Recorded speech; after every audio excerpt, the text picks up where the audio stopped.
Well, color me surprised. This came out of nowhere. A pointless cash grab turned out to be a pointless cash grab. Why am I not surprised?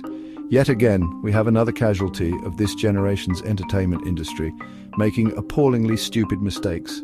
Whether it's Hollywood churning out endless remakes that nobody asked for, or the gaming industry throwing money at projects doomed to fail, it's always the same story. They refuse to learn, they ignore common sense, and then they act shocked when everything falls apart. And today's disaster, the studio behind the Until Dawn remake, Ballistic Moon, has reportedly effectively closed. Who could have seen this coming? Oh, right. Literally everyone. Welcome to the Snake Pit, where we're full of bile and venom. I'm your host, Snake Daemon, and today we're looking at yet another self-inflicted industry failure. Ballistic Moon, the studio tasked with remaking Until Dawn, is all but gone, proving once again that remaking games barely a decade old is as pointless as it is financially suicidal. Ballistic Moon, a UK-based studio, confirmed layoffs last year, stating they had to significantly scale down to secure their future. Well, that future turned out to be non-existent. According to reports, the studio quietly laid off most of its staff in late 2023, starting with 40 employees in October and finishing off the rest by December. The only people left? The founders, maybe?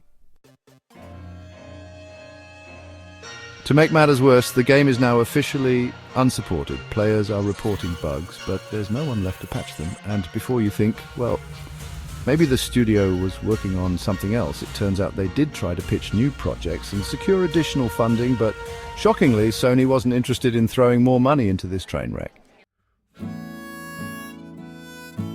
And it's not just Ballistic Moon. This is part of a much bigger problem. February alone saw multiple studios shutting down, including Monolith Productions and Player First Games, along with layoffs at Marvel rivals, the Callisto Protocol developer striking distance, and even PlayStation itself after its failed attempt to push live service games. Who could have seen this coming? I'll tell you who. Literally anyone with a functioning brain. Anyone who played the original Until Dawn knew it didn't need a remake. It's not even 10 years old, and it still holds up fine. This wasn't some Silent Hill 2-level situation where a classic game was trapped on outdated hardware. The original Until Dawn is readily available on PlayStation 5 and still looks great. There was never a demand for a remake, and Sony's attempt to cash in on nostalgia for a game that hasn't even had time to age was doomed from the start. This is what happens when the industry prioritizes remaking successful games instead of making new ones or reinventing old ones. Rather than investing in something original, they banked on a slightly prettier version of a game that still plays perfectly well. And now the inevitable has happened. Ballistic Moon is gone. Until Dawn is left with no post-launch support, and Sony is probably going to pretend they had nothing to do with this failure. The gaming industry is in a downward spiral because of decisions just like this. Studios are burning cash on remakes nobody wants, shutting down creative projects in favor of live service trash, and then acting shocked when players don't show up to support their nonsense.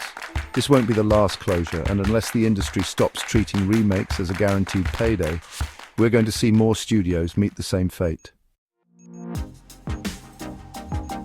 Good riddance to bad decisions. Thanks for dropping by the Snake Pit, where we thrive on untapped potential and lost opportunities. Don't forget to subscribe and hit that bell like the video, and leave your opinions in the comments, where naturally I won't read them. Until next time, stay venomous.